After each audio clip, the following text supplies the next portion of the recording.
Hello दोस्तों, स्वागत है आप सभी का माई पाठशाला चैनल पर। और आज की क्लास में इंग्लिश का जो लेक्चर होने वाला है वो बहुत धमाकेदार होने वाला है। बहुत ज़्यादा आपको मज़ा आएगी क्योंकि आज की क्लास में मैं इंग्लिश में बहुत सारे जो डिफ़िकल्ट कॉन्सेप्ट होते हैं सब्जेक्ट वर्ब एग्रीमेंट के, उन सभी को यहाँ पर मैंने आज पिक किया है और इनको मैं आपको बहुत अच्छे से समझाने वाला हूँ। स्टार्टिंग में हो सकता है बहुत सारे ऐसे कॉन्सेप्ट हैं जो आपको आते हों, बहुत ईजी पढ़ेंगे, बट आपको एंड तक बने रहना है क्योंकि आज की क्लास में मैं आपको बहुत सारे कॉन्सेप्ट बताऊंगा जो बहुत इंपॉर्टेंट है और बहुत ज़्यादा रिलेवेंट है आपके एग्जाम से रिलेटेड और प्री के लिए बहुत ज़्यादा इंपॉर्टेंट है। हो सकता है आपको बहुत सारे इसमें से क्वेश्चंस एज इट इज़ जैसे कि हैं वैसे ही मिल जाए एग्जाम में। ठीक है, तो चलो स्टार्ट करते हैं बेसिक कॉन्सेप्ट से। हम लोग पहले सीखेंगे एंड का यूज़, क्योंकि लास्ट क्लासेस में जो हम लोगों ने क्वेश्चंस किए थे उसमें एंड का यूज़ आया था। तो थोड़ा सा मैं स्टार्ट करूंगा सब्जेक्ट वर्ब एग्रीमेंट को एंड के थ्रू। और एंड का यूज़ जैसा कि हम लोग सीखते हैं स्टार्टिंग में ही, पहली जब हम लोग स्टार्ट करते हैं पढ़ना सीखते हैं तो एंड हम लोगों को क्या बताया जाता है कि दो अगर सब्जेक्ट्स हैं या दो से ज़्यादा सब्जेक्ट्स हैं तो उनके साथ अगर एंड मिल के लगता है तो हम लोग वर्ब कैसे यूज़ करते हैं, प्लूरल। दो सब्जेक्ट्स हैं, राधा और उसके पिताजी, Radha and her father is going to Delhi. तो यहाँ पर इज क्या है, एरर है, इज रॉन्ग हो जाएगा, यहाँ पर क्या हो जाएगा, आर, क्योंकि क्या है दो सब्जेक्ट्स हैं और एंड से जुड़ करके बने गए। ठीक है, राधा और फादर जा रहे हैं तो आर आ जाएगा, सिंपल सी बात है। इसी तरह से राजू है और साहू है, दो अलग अलग सब्जेक्ट्स हैं, एंड से मिलकर के बने हैं तो यहाँ पर इज क्या हो जाएगा, रॉन्ग हो जाएगा और करेक्ट जो वर्ब आनी चाहिए वो क्या हो जाएगी, हेल्पिंग वर्ब हो जाएगी आर। ठीक है, ये हेल्पिंग वर्ब है, मेन वर्ब क्या है आपकी, गोइंग, जा रहे हैं, ये हेल्पिंग वर्ब है। ठीक है, तो ये बेसिक था। नेक्स्ट हम लोग देखते हैं नेक्स्ट क्या है। नेक्स्ट में आता है आपका कि अगर दो सिंगुलर नाउन्स जिनका सेंस क्या है, सेम है या फिर सेम पर्सन को वो रिफर कर रहे हैं, तब एंड से अगर वो जुड़े हैं तो उनके लिए वर्ब हमेशा कैसी होगी, सिंगुलर होगी। जैसे कि ये हम लोग आर्टिकल के अंदर भी ये रूल पढ़ते हैं, जैसे कि my friend and the benefactor, जो मेरा बेनिफिट चाहने वाला है ऐसा व्यक्ति, वही मेरा जो फ्रेंड है वो हैज़ कम, वो आ गया है। तो यहाँ पर एंड से जुड़े हैं, स्टिल यहाँ पर हैज़ करेक्ट है, गलत नहीं है। आर्टिकल में भी ये चीज़ होती है कि अलग अलग आर्टिकल यूज़ होते हैं, आर्टिकल अगर यूज़ होते हैं तो इसका मतलब होता है दो अलग पर्सन्स हैं। अगर आर्टिकल नहीं यूज़ होता है दूसरे वर्ड के साथ तो इसका मतलब क्या होता है, वो सेम पर्सन के बारे में ही बात कर रहा है। ठीक है, तो इसमें आप डिफाइन नहीं कर सकते हो। यहाँ पर हम लोग ये बोलेंगे कि माई फ्रेंड एंड, अगर यहाँ पर कोई आर्टिकल नहीं यूज़ हुआ है इसका मतलब उसी के बारे में ही एक और उसकी विशेषता बतलाई जा रही है, एक और उसके लिए एडजेक्टिव यूज हुआ है, तो ये सेम पर्सन के बारे में बात है। My friend and benefactor has come, तो ये कैसा है, करेक्ट हो गया। इसके बाद क्या है, the poet and writer have come, तो यहाँ पर भी देखो एक अलग आर्टिकल नहीं यूज हो रहा है, इसका मतलब क्या है, यहाँ पर सेम पर्सन की बात हो रही है। हैव जो होगा वो रॉन्ग हो जाएगा, करेक्ट क्या होगा, has. The poet and writer has come. ठीक है, अगर यहाँ द राइटर होता तो इसका मतलब होता है कि दो अलग पर्सन आ रहे हैं, एक उनमें से पोएट है, एक उनमें से राइटर है, तो हैव करेक्ट होता। बट यहाँ पर द नहीं यूज हुआ, यहाँ पर आर्टिकल नहीं यूज हुआ है, तो द पोएट एंड राइटर मतलब एक ऐसा व्यक्ति जो पोएट भी है और राइटर भी है वो आ रहा है, आ चुका है। ठीक है, हैज कम। ठीक है, बात समझ में आ रही, कम किया है, थर्ड फॉर्म है आने की। तो ये आपका बेसिक था, बहुत सारे बच्चों को यहाँ तक चीजें पता होती हैं। इसके आगे हम लोग देखेंगे अगर दो सब्जेक्ट्स जुड़े हुए हैं और उनसे क्या है, एक ही आइडिया, एक्सप्रेसेस वन आइडिया, उनसे जो आइडिया निकल के आ रहा है वो कैसा है, सेम है, मतलब वो एक ही चीज के बारे में बात कर रहे हो।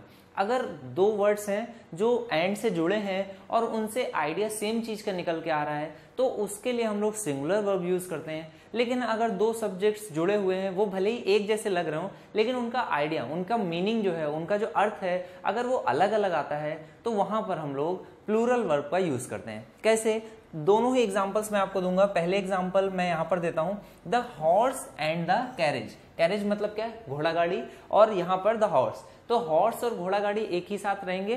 तो हॉर्स एंड द घोड़ा गाड़ी है अगर द कैरेज, तो आर यहाँ पर स्टैंडिंग है, आर नहीं होगा, यहाँ पर क्या होगा, इज, क्योंकि वो एक साथ खड़े होंगे, किसी के लिए लेके जाने के लिए ये मंगाया गया होगा। Horse and the carriage is standing at the door, वो डोर पर आ गया है, जिसको भी जाना है, जिसको घोड़ी चढ़ना है तो उसके लिए घोड़ा भी आ गया, घोड़ा गाड़ी भी आ गया, जल्दी से जाकर के उस पर चढ़ जाओ। सेंस क्या निकल रहा है कि घोड़ा और उसकी जो गाड़ी है वो आ चुकी है, तो एक ही सेंस निकल रहा है, वो घोड़ा गाड़ी की ही बात कर रहा है, उसमें घोड़ा उसने अलग से बता दिया। ठीक है, तो यहाँ पर जो वर्ब आएगी वो कैसी आएगी, सिंगुलर आएगी। बात समझ में आ रही, क्लियर है। इसके बाद नेक्स्ट क्या है, bread and butter are my favourite breakfast. तो यहाँ पर आर नहीं होगा क्योंकि बात क्या है, आप ब्रेड के अंदर में ही बटर लगा कर खाते हो। इस तरह के बहुत सारे होते हैं कि रोटी और करी उसकी फेवरेट डिश है। तो यहाँ पर इस तरह के बहुत सारे एग्जांपल्स बनते हैं, उनको आपको देख लेना है, एक बार आप समझ लोगे, चीजें आसान सी हैं। तो यहाँ पर सेंस क्या है, खाने की बात हो रही है और दोनों ही चीजें क्या है,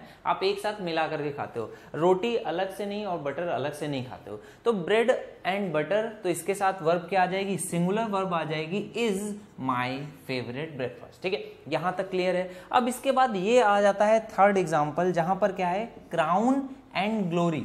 ग्लोरी का मतलब क्या होता है, किसी का सम्मान, किसी की, जैसे कोई बहुत अच्छा राजा है तो उसकी ग्लोरी चारों ओर फैलती जाती है। ठीक है, ग्लोरी है, उसका सम्मान है, उसकी जो भी ख्याति है, करेक्ट वर्ड क्या होता है, ख्याति, कि राजा की ख्याति बहुत फैल रही है। तो क्राउन, क्राउन का मतलब क्या हुआ, जो भी उसका मुकुट है, यहाँ पे सेंस है राजा से, और ग्लोरी मतलब उसकी जो ख्याति है। ठीक है, तो crown and glory exist together. यहाँ पर क्या कहता है कि crown and glory exist together. यहाँ पर वर्ब कौन सी यूज हुई है, सिंगुलर वर्ब यूज हुई है, लेकिन क्राउन और ग्लोरी हमेशा सेम नहीं रहते हैं। अगर आदमी राजा है तभी उसकी ग्लोरी नहीं होती, कई बार बहुत सिंपल सा आदमी होता है उसकी भी ग्लोरी बहुत ज्यादा होती है। महात्मा गांधी की ग्लोरी बहुत ज्यादा थी, विदेशों तक लोग उनको जानते थे, बट वो राजा नहीं थे, वो सिंपल पर्सन थे। तो ग्लोरी और क्राउन हमेशा एक साथ एग्जिस्ट नहीं करते हैं। हाँ, कुछ केसेस में ऐसा होता है। तो अगर सेंटेंस कह रहा है ऐसी बात, तो यहाँ पर हम लोग ये बोलेंगे कि ये चीज और ये चीज अलग अलग है, ये हमेशा एक ही जगह, एक ही तरह से रिलेट नहीं रहते हैं। इस वजह से यहाँ पर प्लूरल वर्ब यूज होनी चाहिए, एग्जिस्ट यहाँ पर आना चाहिए। ठीक है, ये क्या हो जाएगा, एग्जिस्ट टुगेदर। ठीक है, बहुत सारे बच्चों को ये एस याद नहीं रहता है, तो मैं आपको एक सिंपल सा रूल बताता हूँ, इससे आपको ये चीज हमेशा याद रहेगी, जो भी बच्चे इनमें कंफ्यूज होते हैं। देखो, इसको लोग बोलते हैं ये सिंगुलर वर्ब है, ये प्लूरल वर्ब है। मेरे को तो एक चीज कभी नहीं याद होती थी, मैं आपको एक सिंपल सा तरीका बताता हूँ याद रखने का। मैं एक चीज याद रखता था कि जो एस है वो सेंटेंस में एक ही बार आएगा। जैसे कि अगर बात करी जा रही है काऊ की, तो काऊ के साथ एस कहां पर आ जाएगा, यहां पर आ जाएगा।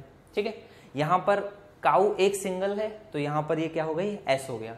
इसके बाद अगर यहां पर काउज हो गया, काउज हो गया, ठीक है, यहां पर अगर काउज हो गया तो ये क्या हो जाएगा, एस यहां पर आ गया। तो अब यहां पर जो वर्ब है, जैसे कि एग्जिस्ट है, तो यहां पर एस नहीं आएगा। तो आपको ये याद रखना है कि एस या तो इसको प्लूरल बनाने के लिए यूज हो जाएगा, तो इसको प्लूरल नहीं बनाएगा, या फिर एस अगर यहां पर नहीं यूज हुआ है तो यहां पर आ जाएगा। अगर यहां पर बात हो रही होती एग्जिस्ट की, तो यहां पर एस आता। तो सेंटेंस में एस एक ही बार आता है। अगर सिंगुलर प्लूरल वर्ब है तो एस वर्ब में आ जाएगा। अगर यहां पर ही एस यूज हो गया, यानी कि यहां इसको प्लूरल बना दिया है, तो एस यहां पर नहीं यूज होगा। ये एक तरीका था, मैं इसको याद इस तरह से रखता था, बट ये भी एक तरीका है। ज्यादातर लोगों को इस तरह से चीजें याद हो जाती हैं, हम लोग बेसिक एजुकेशन में ये चीजें पढ़ लेते हैं। ठीक है, तो ये एक तरीका था। नेक्स्ट आ जाते हैं, नेक्स्ट क्या है, एंड से रिलेट करते हुए।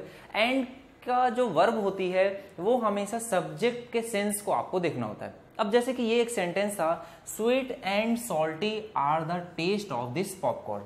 अब यहाँ पर स्वीट एंड सॉल्टी, बहुत सारे लोग क्या कहेंगे कि ये सब्जेक्ट्स हैं, दो एंड से जुड़े हुए हैं। अगर दो सब्जेक्ट्स एंड से जुड़े हैं तो प्लूरल वर्ब सही है, लेकिन आपको ये चीज समझनी है कि यहाँ पर क्या ये सब्जेक्ट है, ये क्या सब्जेक्ट है, ये किसके बारे में बात हो रही है। स्वीट एंड सॉल्टी मतलब बोल रहा है कि मीठा भी है और नमकीन भी है, और ये बात किसके बारे में हो रही है, आर द टेस्ट, टेस्ट की बात हो रही है, और किसके, पॉपकॉर्न के। तो पॉपकॉर्न के टेस्ट के बारे में हो रही है, और टेस्ट कैसा है, अनकाउंटेबल नाउन है। अनकाउंटेबल नाउन हमेशा कैसी वर्ब लेता है, सिंगुलर वर्ब लेता है। अनकाउंटेबल नाउन हमेशा सिंगुलर वर्ब लेता है, तो यहां पर क्या आ जाएगा, इज। ये चीजें हैं, बेसिक सी चीज है। टेस्ट है, आप उसको काउंट नहीं कर सकते हो, अनकाउंटेबल नाउन हो गया, तो इसके साथ जो आपकी वर्ब आएगी वो कैसी होगी, सिंगुलर होगी। बात समझ में आ रही। अभी हम लोग सिर्फ एंड से रिलेट करके कॉन्सेप्ट्स को पढ़ रहे हैं, इसके आगे हम लोग फर्दर कॉन्सेप्ट्स पे भी आएंगे। इसके बाद ये एक क्वेश्चन है, ये मैंने आपको कराया था, soft silky and soothing. Soft silky and soothing, ये किसकी बात हो रही है, are the voice of this girl. इस गर्ल की जो वॉइस है, जो उसकी आवाज है, वो कैसी है, सॉफ्ट है, सिल्की है और सूदिंग है। आपको रिलैक्स महसूस होने लगता है, आप काम हो जाते हो, इस तरह की उसकी कुछ आवाज है। तो ये विशेषता किसकी बताई जा रही है, वॉइस की। तो यहाँ पर सब्जेक्ट क्या है, वॉइस हो जाएगा, इस वजह से ये भी क्या होगा, इज हो जाएगा। ठीक है, तो ये भी चीज आपको समझ में आ रही, सब्जेक्ट के अकॉर्डिंग आपको वर्ब अप्लाई करनी है। ये बात समझ में आई, दोनों चीजें सभी को समझ में आ गई। चलो नेक्स्ट कॉन्सेप्ट पे आ जाते हैं। नेक्स्ट कॉन्सेप्ट बहुत इंपॉर्टेंट है। नेक्स्ट कॉन्सेप्ट में क्या कहता है, इनडेफिनिट प्रोनाउन। इनडेफिनिट प्रोनाउन क्या होता है, जैसे आप ही, सी, इट यूज करते हो, तो इससे हमें पता चल जाता है कि ये एक आदमी के बारे में बात हो रही है। ही मतलब किसी एक नाउन की जगह पे फिर से हम लोग उसको यूज करने के लिए ही यूज करते हैं। लेकिन जब बात करी जाती है एवरीवन, तो आप नहीं कह सकते हो कि ये कितने लोगों को काउंट किया गया, इनडेफिनिट है, वो हमें कंफर्म नहीं पता है। अगर बोला गया एवरीवन इन दिस रूम, तो इस रूम में क्या है, कोई भी नहीं है, सिर्फ मैं हूं, तो एवरीवन हो सकता है एक आदमी को डिफाइन कर रहा हूं। एवरीवन इन दिस रूम, और यहां पर अगर 100 लोग हैं तो वो उन 100 लोगों के बारे में बात कर रहा है। तो एवरीवन हो गया, ईच वन, ईच, एवरी, और someone, somebody, no one, nobody, anyone, anybody. इस तरह के जितने भी आपके प्रोनाउंस होते हैं, इन सबको हम लोग क्या काउंट करते हैं, सिंगुलर काउंट करते हैं। इन सबको हम लोग सिंगुलर काउंट करते हैं। अगर ये सिंगुलर हैं तो इनके साथ जो वर्ब आनी चाहिए वो भी कैसी होनी चाहिए, सिंगुलर होनी चाहिए। ठीक है, ये सभी अगर सिंगुलर हैं तो इनके साथ में वर्ब भी सिंगुलर होनी चाहिए। अब बात ये आती है कि एवरीवन, ईच, ये तो ऐसा सुनने में ही लगता है ना बहुत सारे लोग हैं, तो फिर इसके साथ कैसे हम लोग ये चीज याद रखें कि ये सिंगुलर यूज होगा। तो एक चीज आपको थोड़ा सा याद रखना, यहां पर इसको थोड़ा सा ब्रेक करो। एवरीवन मतलब हर एक के बारे में, और हर एक इंडिविजुअल के बारे में अगर बात हो रही है, एवरीवन मतलब हर एक व्यक्ति के बारे में बात हो रही है, तो आपको फोकस करना है कि हर एक से रिलेट करना है। जैसे कि अगर मैं यहां से पढ़ा रहा हूं तो आप सभी को बात समझ में आनी चाहिए, एवरीवन मस्ट अंडरस्टैंड। ठीक है, तो सभी को बात समझ में आनी चाहिए, मतलब मैं क्या, हर एक पर्टिकुलर से बात कर रहा हूं। सभी लोग अपने अपनी जगहों पर एक हो, बट एक साथ आप लोग बहुत सारे लोग हो। ठीक है, तो एवरीवन मतलब हर एक से मैं बात कर रहा हूं, एवरीवन। बात समझ में आ रही है? तो यहां पर इसी तरह का आपका ये प्रोनाउन है एवरीवन। इस तरह के जितने भी ये प्रोनाउन यहाँ पर लिखे हुए हैं, ये सब कैसी वर्ब्स यूज करते हैं, सिंगुलर। आप सबको इसके नोट्स बनाने हैं और इन चीजों को आप एक जगह पर लिख लो, क्योंकि ये चीजें आप कई बार भूल जाते हो और फिर एग्जाम में सेम चीज आपको मिलेगी। तो ये चीजें आपको याद रखनी है, इनको आप एक जगह पर नोट करते हुए चलो। ठीक है, तो इसके साथ सिंगुलर वर्ब्स यूज होती हैं। ये चीज अगर आपको समझ में आई तो ये क्या हो गया, everyone is selfish. Everyone is selfish मतलब सभी लोग सेल्फिश होते हैं, तो ये कैसा है, करेक्ट सेंटेंस है, और इसका मीनिंग जो है वो भी करेक्ट है। सभी लोग कुछ ना कुछ उनका खुद का नियत रहता है, स्वार्थ, किसी के भी काम को वो अगर करते हैं। ठीक है, कोई भी हो आप इसको चेक कर सकते हो, ये जनरली ट्रू रहता है। Nobody in this world is perfect. कोई भी इस संसार में ऐसा नहीं है जो परफेक्ट हो। ये भी सेंटेंस एकदम करेक्ट है। दोनों ही सेंटेंस अपने वर्ड के साथ अपनी मीनिंग में भी बिल्कुल करेक्ट है। बात समझ में आ रही है? चलो नेक्स्ट कॉन्सेप्ट पे आ जाते हैं। अब यहां से जो कॉन्सेप्ट से स्टार्ट होंगे वो बहुत इंपॉर्टेंट है और सबसे ज्यादा एग्जाम्स में पूछे जाते हैं। सब्जेक्ट वर्ब एग्रीमेंट अब यहां से आपका स्टार्ट हो रहा है। ठीक है, अभी तक हम लोग क्या थोड़ा सा भूमिका बना रहे थे, चीजों को समझने के लिए रेडी हो रहे थे, और अब यहाँ पर चीजें एकदम इंपॉर्टेंट वाली चीजें स्टार्ट होंगी। सबसे पहली चीज जो मैं आपको बताऊंगा यहाँ पर वो क्या है कि जो ऑफ होता है ना, ऑफ के आगे, ऑफ जो वर्ड है इसके आगे कभी भी सिंगुलर नाउन या प्रोनाउन सिंगुलर आपका नहीं आएगा। इसके आगे हमेशा आपका प्लूरल नाउन या जो भी आप यूज करते हो वो प्लूरल आना चाहिए। ठीक है, आप ऑफ के आगे, अगर ऑफ के आगे आप यूज करते हो तो प्लूरल काउंटेबल नाउन आपकी आएगी। ठीक है, इसके आगे हमेशा प्लूरल वर्ब आपको मिलेगी, प्लूरल काउंटेबल नाउन इसके आगे आएगी। सबसे पहला कॉन्सेप्ट क्या है, ऑफ के पहले कुछ भी लिखा हो, a number of, a large number of, a great number of, कुछ भी लिखा हो, द नंबर ऑफ, सबसे पहली चीज क्या है आपको चेक करना है, ऑफ के आगे प्लूरल ही नाउन आनी चाहिए। ठीक है, इसके आगे प्लूरल लिखा होना चाहिए। तो ये चीज आपको हमेशा ट्रू मिलेगी, इसमें एरर एग्जाम में नहीं पूछा जाता है। एग्जाम में क्या एरर पूछी जाती है, a number of, a large number of और अ ग्रेट नंबर ऑफ। यहां पर क्या सेंस आता है कि अगर मैं बॉयज की बात करूं तो अ नंबर ऑफ मतलब कुछ बच्चे, कुछ लड़के, यहां पर बात हो रही है कुछ लड़कों के बारे में, तो ये कैसे जा रहा है सेंस, प्लूरल का, कुछ बच्चे हैं तो वो प्लूरल का सेंस है। अगर आपको कहीं पे भी प्रॉब्लम आती है ना, आप सिंपल सा अपने लिए एक एग्जाम्पल याद रखा करो, और क्वेश्चन में कुछ भी लिखा हो आप अपनी तरफ से उस एग्जाम्पल के बारे में सोचना है। ठीक है, a number of, a large number of या ए ग्रेट नंबर ऑफ, तो यहां पर बात क्या हो रही है, कुछ लड़कों की, a large number of boys मतलब कुछ ज्यादा लड़कों की, और ग्रेट नंबर ऑफ बॉयज मतलब बहुत सारे लड़कों की बात हो रही है। ठीक है, तो कुछ लड़कों, थोड़े से ज्यादा लड़के या बहुत सारे लड़के, तो ये कैसे हैं, प्लूरल वर्ब है, प्लूरल नाउन हो जाएगा। प्लूरल नाउन हो जाएगा तो इनके साथ जो वर्ब यूज होगी वो भी कैसी होगी, प्लूरल वर्ब यहां पर यूज होगी। बात समझ में आ रही? इसके आगे अभी तक हम लोगों ने a number, a large number या ग्रेट नंबर पढ़ा। अगर बात हो द नंबर ऑफ, अगर द नंबर ऑफ मैं आपको सेंटेंस बोलता हूं, आप तुरंत खुद ही से समझ जाओगे। The number of boys in this class is not sufficient. तो यहां पर क्या बोला जा रहा है, द नंबर ऑफ बॉयज मतलब जितने भी लड़के इस क्लास में हैं वो सफिशिएंट नहीं है, कम है। तो यहां पर बात किसकी हो रही है, द नंबर, यानी कि नंबर की बात हो रही है। नंबर कितना है, बच्चों की संख्या क्या है, संख्या पे बात होती है। तो संख्या कैसा है, संख्या के बारे में बात हो रही है। एक आपका नाउन हो जाएगा, तो ये जो संख्या होगी ये हमेशा कैसा वर्ब यूज करेगी, सिंगुलर वर्ब यूज करेगी, ठीक है। तो ये बात आपको समझ में आ गई होगी। द नंबर ऑफ बॉयज, अगर द नंबर ऑफ बॉयज अगर बोला गया है तो यहां पर जो वर्ब होगी वो कैसे होगी, सिंगुलर होगी, इज 50, क्योंकि यहां पर बात किसकी हो रही है, क्वांटिटी की। मेजरमेंट या क्वांटिटी हमेशा कैसे यूज करती है, सिंगुलर वर्ब यूज करती है। इसके आगे नेक्स्ट सेंटेंस क्या है, a number of students were present, a number of students were present. तो ये सेंटेंस कैसा है, बिल्कुल करेक्ट है, इसमें कोई भी प्रॉब्लम नहीं है। बात समझ में आ रही, the number of boys is 50, कितने नंबर है, बॉयज के नंबर कितना है, 50 है, सिंगुलर वर्ब आपकी यूज होगी। लेकिन अगर बोला गया a number of students were present, a large number of students were present, a great number of students were present, तो ये क्या है, करेक्ट सेंटेंसेस है। यहाँ पर वॉज नहीं आएगा, यहाँ पर वर आएगा। बात समझ में आ रही है। चलो नेक्स्ट स्लाइड पे आते हैं और नेक्स्ट कॉन्सेप्ट को सीखते हैं। अब देखो ये कॉन्सेप्ट भी बहुत इंपॉर्टेंट है। आपको बोला जाता है आइदर ऑफ और वन ऑफ, इसमें बहुत ज्यादा कंफ्यूजन होता है। आप जैसे कि पहले सेंटेंस को पढ़ो, किसी को इसमें गलती नहीं लिखती है, either of the 5 members is at fault.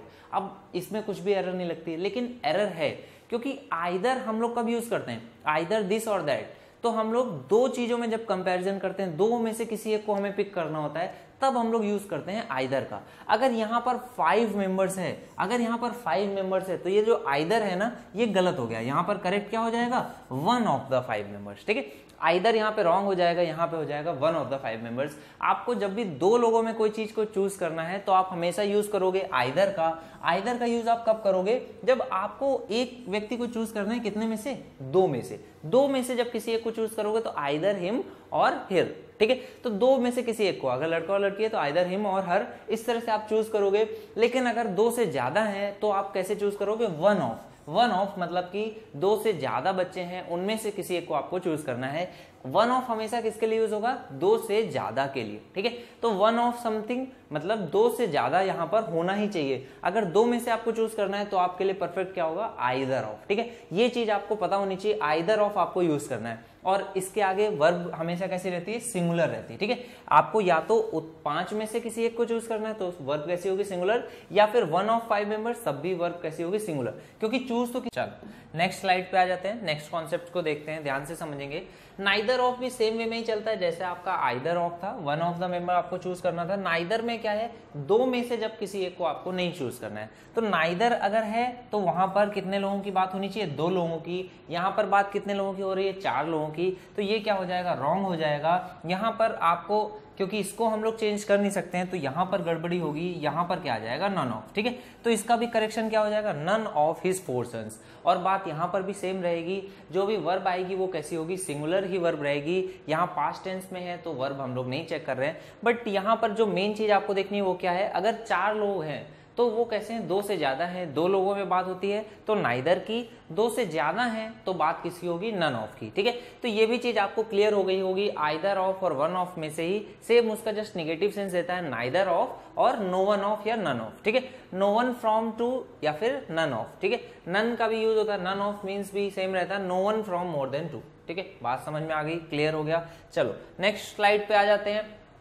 यहां से अब चीजें बहुत इंपॉर्टेंट हैं और बहुत ध्यान से आपको समझनी भी है, ठीक है। यहां पर जो मैंने वर्ब की बात बताई थी वो वर्ब आपको यहां पर क्लियर होगा, each of, either of, neither of, every one of या वन ऑफ, ये सभी, इनके आगे जो नाउन या प्रोनाउन आता है वो कैसा होता है, प्लूरल होता है। वो तो प्लूरल रहेगा, लेकिन जो वर्ब आपकी यूज होगी वो कैसी होगी, सिंगुलर होगी। और क्यों सिंगुलर होगी, क्योंकि मैंने आपको स्टार्टिंग में ही समझाया, जो इनडेफिनिट प्रोनाउन होता है वो कैसा होता है, एवरीवन के बारे में बात करते हैं, हर एक से रिलेट करता है। तो वहां पर जो आपकी वर्ब आती है वो कैसी होती है, सिंगुलर वर्ब रहती है।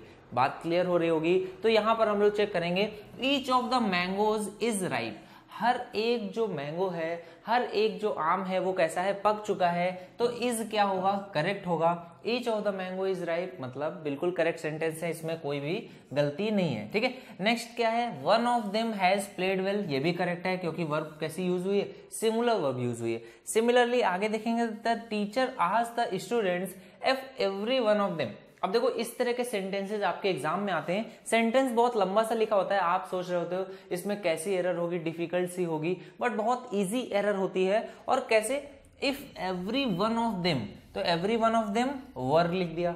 एवरी वन आपको पता है कैसा है, इंडेफिनिट प्रोनाउन है, तो इसके साथ वर्ब कैसी आती है, सिंगुलर वर्ब होती है। यहां पर एरर है, यहां पर वर्ड क्या होगा, वॉज करेक्ट सेंटेंस होना चाहिए। तो करेक्ट सेंटेंस में क्या यूज होना चाहिए था, वॉज। बात क्लियर हो गई। अब यहां पर समझ में आ गया आपको कि एरर कहां पर थी, ठीक है। तो ये सभी जो आपके हैं, जितने भी इनडेफिनिट प्रोनाउंस का यूज करके हम लोग ऑफ बनाते हैं, तो उन सभी के साथ जो वर्ब यूज होगी वो कैसी होगी, सिंगुलर होगी। चलो सभी को ये बात क्लियर हो रही है। अब इसके आगे कुछ फ्रेजेस हैं जो आपको याद रखने हैं, ये सेंटेंसेस में आपको मिलते हैं।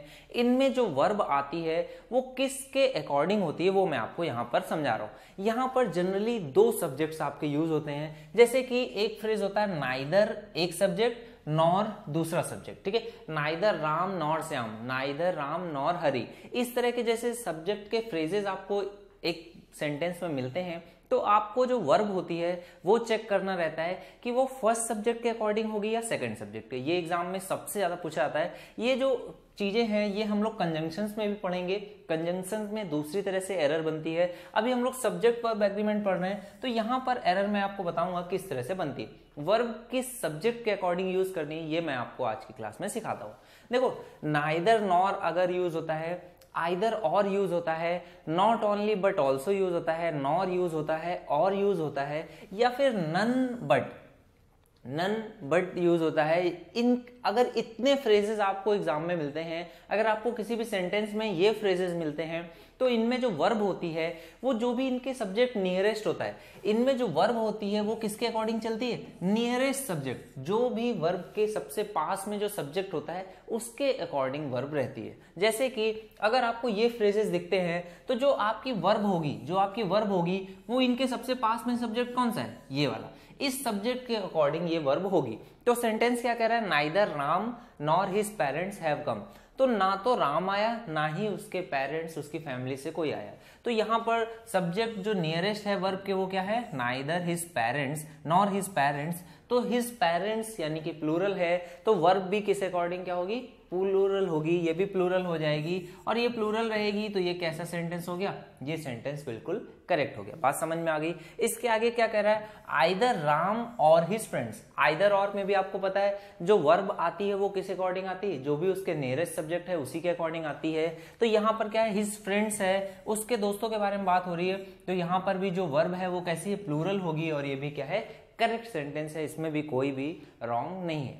चलो, तो ये दोनों सेंटेंसेस करेक्ट थे। इसके आगे हम लोग देखते हैं, यहाँ पर एक बहुत बड़ी सी लिस्ट है। बड़ी सी लिस्ट में आपको क्या याद रखना है, सभी फ्रेजेस आपको याद रखने हैं। आपको क्या करना है, एक कॉपी में ये सभी फ्रेजेस एक जगह पर आप लिख लो। इन फ्रेजेस में क्या होता है, जो फर्स्ट सब्जेक्ट होता है उसके अकॉर्डिंग वर्ब यूज होती है। जैसे कि ये फ्रेजेस क्या है, as well as, with, along with, together with, in addition to, but, besides, except, rather than।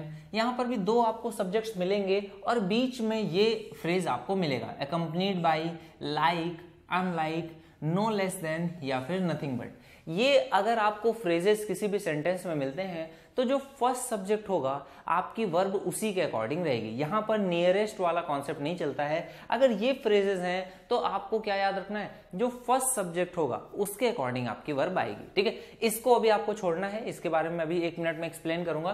पहले आपको इन सबको लिख लेना है और याद रखना है इनमें जो वर्ब आएगी वो फर्स्ट सब्जेक्ट के अकॉर्डिंग रहेगी, ठीक है। जैसे कि इस पे कुछ एग्जांपल्स देखो, Ram as well as his parents is coming. तो ये सेंटेंस कैसा है, करेक्ट है, क्योंकि जो इज है वो किसके अकॉर्डिंग आएगा, फर्स्ट सब्जेक्ट के अकॉर्डिंग आएगा। फर्स्ट सब्जेक्ट क्या है आपका, राम है, तो ये कैसा हो गया, करेक्ट हो गया। यहां पर बहुत सारे लोगों को लगता है पेरेंट्स है तो आर कमिंग होना चाहिए, बट फर्स्ट सब्जेक्ट के अकॉर्डिंग आपको चलना है। राम कैसा है, बिल्कुल करेक्ट है। सिंगुलर सब्जेक्ट है, सिंगुलर वर्ब है, बिल्कुल भी करेक्ट है, कोई भी दो राय नहीं है, ठीक है। सेकेंड आपका क्या है, the captain along with the sellers was ड्राउन्ड। अब ये क्या है, along with the sailors, sailors क्या है, प्लूरल है, तो यहाँ पर लोगों को लगता है was रॉन्ग है, बट ये was किसके अकॉर्डिंग आएगा, along with है। आपको देखो, आपको along with यहाँ पर अभी मिला था, along with है मतलब क्या हुआ, फर्स्ट सब्जेक्ट के अकॉर्डिंग वर्ब लगानी है। तो ये जो वर्ब है was, ये किसके अकॉर्डिंग आएगी, फर्स्ट सब्जेक्ट यानी कैप्टन के अकॉर्डिंग। तो ये भी क्या हो गई, करेक्ट हो गई, इसमें भी कोई गलती नहीं है। नेक्स्ट क्या है, my father unlike my uncles, मेरे चाचाओं की तरह नहीं, मेरे पिताजी वो कैसे हैं, इज वेरी स्ट्रिक्ट है, वो बहुत ज्यादा स्ट्रिक्ट हैं। तो ये जो इज है ये किसके अकॉर्डिंग आना था, फर्स्ट जो सब्जेक्ट है उसके अकॉर्डिंग, और ये भी क्या है, करेक्ट है, इसमें भी कोई गलती नहीं है। इसके आगे ये सभी आपको फ्रेजेस लिख लेने हैं, याद करना है। इसके आगे यूज आता है एंड नॉट बट का, ये मैं आपको एक लाइन में समझाऊंगा और ये चीज आपको हमेशा याद रहेगी, ये आप कभी भी नहीं भूलोगे। इसके ऊपर मैंने 2 सेंटेंसेस लिखे हुए हैं। पहला सेंटेंस क्या लिखा है, Ram and not his friends are guilty. बात क्या कहना चाह रहा है कि राम ना कि उसके दोस्त गिल्टी हैं, ये जो गलती हुई उसके जिम्मेदार कौन है, राम है, ना कि उसके दोस्त। तो बात किसके बारे में हो रही है, राम के बारे में, ना कि उसके दोस्तों के बारे में। तो ये जो जिम्मेदारी है वो किसकी होती है, राम की होती है। तो राम के बारे में जब बात हो रही है तो वर्ब भी राम के अकॉर्डिंग आएगी, और यहाँ पर वर्ब कैसी आएगी, सिंगुलर वर्ब आएगी, क्योंकि बात हो रही है राम की, ना कि उसके दोस्तों की। ठीक है, तो आपको याद रखना है जब भी नॉट का सेंस आएगा, जब भी नॉट आपका वर्ड यूज होगा, तो जिसके साथ नॉट लगा होगा उसके अकॉर्डिंग वर्ब नहीं आएगी, जो दूसरा सब्जेक्ट होगा वर्ब उसके अकॉर्डिंग आएगी। तो राम के अकॉर्डिंग वर्ब आएगी, राम कैसा है, सिंगुलर है, तो वर्ब कैसी आएगी, सिंगुलर आएगी, यहां पर आ जाएगा is. Ram is guilty and not his friends, ये बात क्लियर हो गई। इसके आगे क्या बोल रहा है, not Ram but his friends is guilty. अब यहां पर ये जो गिल्टी है ये किसके लिए बोला जा रहा है, राम नहीं, नॉट राम बोल दिया। राम की कोई गलती नहीं है, गलती उसके दोस्तों की है, तो दोस्तों के अकॉर्डिंग वर्ब आनी चाहिए। दोस्त कैसे हैं, प्लूरल हैं, हिज फ्रेंड्स है, तो ये इज क्या हो जाएगा, गलत हो जाएगा, यहां पर क्या आएगा, आर। तो ये बात आपको क्लियर हो रही है। जब भी नॉट का यूज होगा तो नॉट जिसके साथ लगा है उसको आपको हटा देना है, और दूसरा जो सब्जेक्ट होगा उसके अकॉर्डिंग वर्ब आएगी। ठीक है, तो ये आपको क्लियर होगा। बाकी आपको एक जगह पर लिख लेना है और याद रखना है फर्स्ट सब्जेक्ट के अकॉर्डिंग वर्ब कब आती है और कब वर्ब आती है आपकी नियरेस्ट सब्जेक्ट के अकॉर्डिंग। ठीक है, दोनों ही फ्रेजेस आपको लिख के याद रखना है। चलो नेक्स्ट हम लोग आ जाते हैं।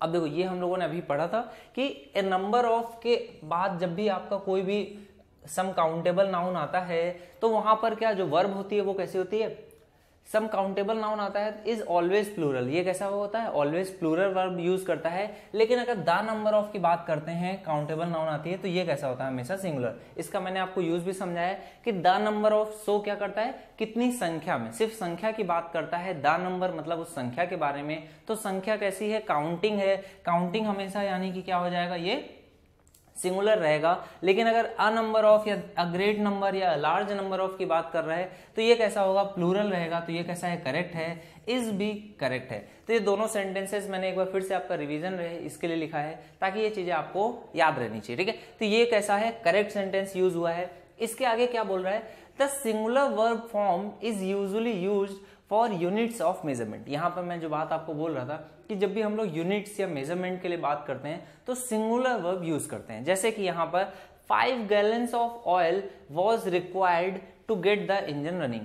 यहां पर बात किसकी हो रही है, यहां पर बहुत सारे लोगों को लगता है 5 है, यहां पर गैलेंस यूज हो रहा है, तो गैलेंस यूज हो रहा है तो यहां पर वर होना चाहिए। लेकिन ऐसा नहीं है, वर नहीं यूज करना चाहिए, क्योंकि ये बता रहा है अमाउंट, मेजर कर रहा है कि लगभग इतना ऑयल रिक्वायर्ड होगा। तो ये जो वॉज है ये कैसा है, करेक्ट है, क्योंकि मेजरमेंट के लिए जब भी मेजरमेंट यूज होता है तो आपका यूनिट वगैरह के लिए जो यूज होता है वो वर्ब कैसी रहती है, सिंगुलर रहती है। ठीक है, यहां पर क्या 3 hours of time is sufficient to write this exam। तो ये कैसा है, सेंटेंस करेक्ट है, इसमें भी कोई प्रॉब्लम नहीं है। 3 hours of time है तो यहाँ पर आर नहीं लगेगा, ये नहीं लगेगा, इज जो है वो बिल्कुल करेक्ट है। ठीक है, जब भी आपको मेजरमेंट वगैरह होता है, टाइम है, उसकी यूनिट्स का यूज होता है, तो ये सेंटेंसेस जो होते हैं आपके करेक्ट रहते हैं। इसमें जो वर्ब होती है वो कैसी रहती है, सिंगुलर वर्ब यूज होती है। मेजरमेंट के लिए जो वर्ब यूज होती है वो कैसी होती है, सिंगुलर रहती है। ठीक है, इसके एग्जाम्पल्स मैं आपको नेक्स्ट क्लास में कराऊंगा, तब आपको ये चीज़ें और ज़्यादा क्लियर होंगी।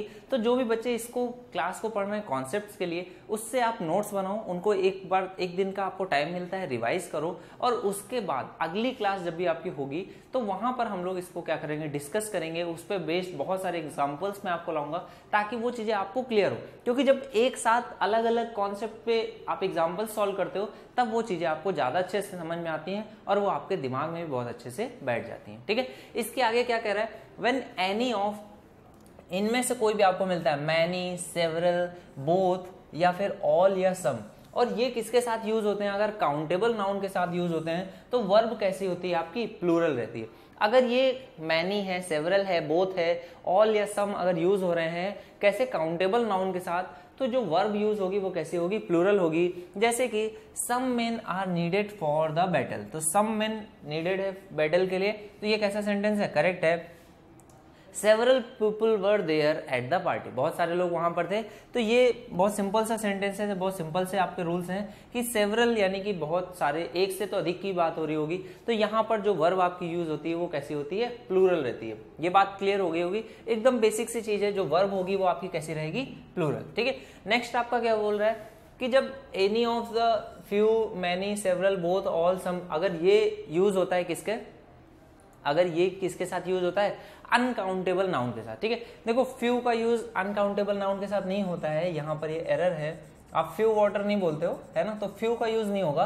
बाकी जितने भी है, many, several, both, all, some, अगर इनका यूज अनकाउंटेबल नाउन के साथ होता है, अनकाउंटेबल नाउन अपने आप में ही सिंगुलर वर्ब यूज होते हैं, उसके साथ अगर ये भी लग जाए तो बहुत सारे बच्चे कंफ्यूज होते हैं, तो कंफ्यूज नहीं होना है। अगर काउंटेबल नाउन है, अगर काउंटेबल नाउन है, अगर आपकी जो नाउन है वो कैसे काउंटेबल है, आप उसको काउंट कर सकते हो, तो आपकी वर्ब कैसी होगी, सिंगुलर नहीं होगी, प्लूरल होगी। लेकिन अगर अनकाउंटेबल नाउन है, अनकाउंटेबल नाउन जिसको आप काउंट नहीं कर सकते हो, तो जो आपकी वर्ब होगी वो कैसी होगी, सिंगुलर होगी। अच्छा, बहुत सारे बच्चे इस पर कंफ्यूज होते हैं, मैंने देखा कि अनकाउंटेबल मतलब क्या, स्टार्स, नंबर ऑफ स्टार्स हम लोग काउंट नहीं कर सकते, तो क्या वो अनकाउंटेबल नाउन हो जाएगी। तो देखो ऐसा नहीं है, मैं आपको एक सिंपल सी बात बताता हूँ। अगर आप काउंटिंग स्टार्ट कर सकते हो किसी भी चीज की, अगर आप काउंटिंग स्टार्ट कर सकते हो, एक दो, अगर आप एक भी गिन सकते हो, अगर आप काउंटिंग स्टार्ट कर सकते हो, यानी कि अगर आपने एक भी गिन लिया तो वो नाउन कैसी हो गई, काउंटेबल नाउन। जैसे कि आप स्टार्स की गिनना स्टार्ट करोगे तो एक तो गिन ही लोगे, दो गिन लोगे, मतलब काउंटिंग आपने स्टार्ट कर दी,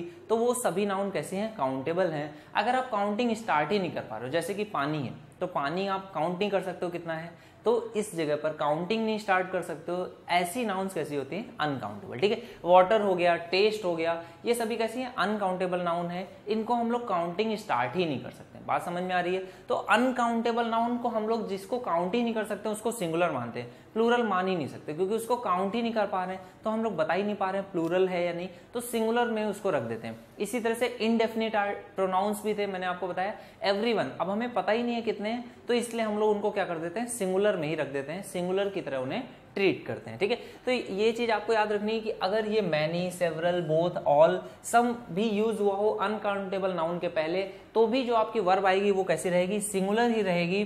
सम मिल्क इज स्पॉइल्ड, ये कैसा है, बिल्कुल करेक्ट है, इसमें कोई भी प्रॉब्लम नहीं है। ठीक है, अनकाउंटेबल नाउन है तो वर्ब आपकी कैसी, हमेशा सिंगुलर रहेगी, चाहे उसके पीछे जो भी डिटरमाइनर्स, जो भी उसको क्वांटिफायर्स लगे हों, वो भले ही कैसे ना प्लूरल क्यों ना हो। ठीक है, क्वांटिफायर्स हो सकता है प्लूरल हो, बट आपको उससे चिंता नहीं करनी है। आपका अगर अनकाउंटेबल नाउन है तो वर्ब कैसी रहेगी, सिंगुलर। ठीक है, इसके आगे क्या है, जो कलेक्टिव नाउन होते हैं, जनरली जो आपके कलेक्टिव नाउन्स होते हैं वो कैसे होते हैं, जो कलेक्टिव नाउन्स रहते हैं वो आपकी सिंगुलर वर्ब यूज करते हैं। लेकिन जब हम लोग बात करते हैं इंडिविजुअल मेंबर के बारे में, जैसे कि पुलिस वगैरह है, तो पुलिस जनरली हम लोग की क्या है, कलेक्टिव नाउन है। अगर हम लोग बात करते हैं इंडियन क्रिकेट टीम, तो वो कैसी है, कलेक्टिव नाउन है, उसमें 11 लोग हैं। पुलिस में बात करें तो पुलिस के मेंबर्स हैं, तो ये कैसी कलेक्टिव नाउन्स हैं, तो ये जनरली क्या करते हैं, सिंगुलर वर्ब यूज करते हैं। लेकिन जब हम लोग एक एक के बारे में बात करते हैं, जैसे कि कमेटी रहती है, तो कमेटी में बहुत सारे सदस्य होते हैं, तो कमेटी अगर यूनाइट होती है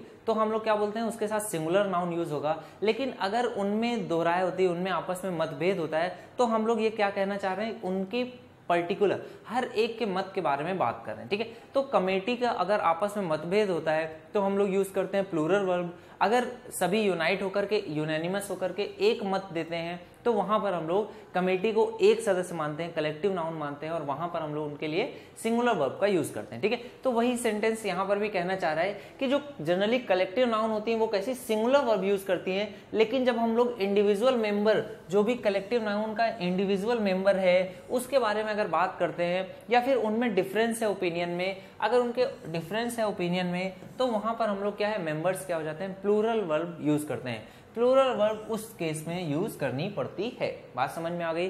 तो यहाँ पर जैसे कि कुछ एग्जांपल्स हैं, the audience have taken their seats in the theatre.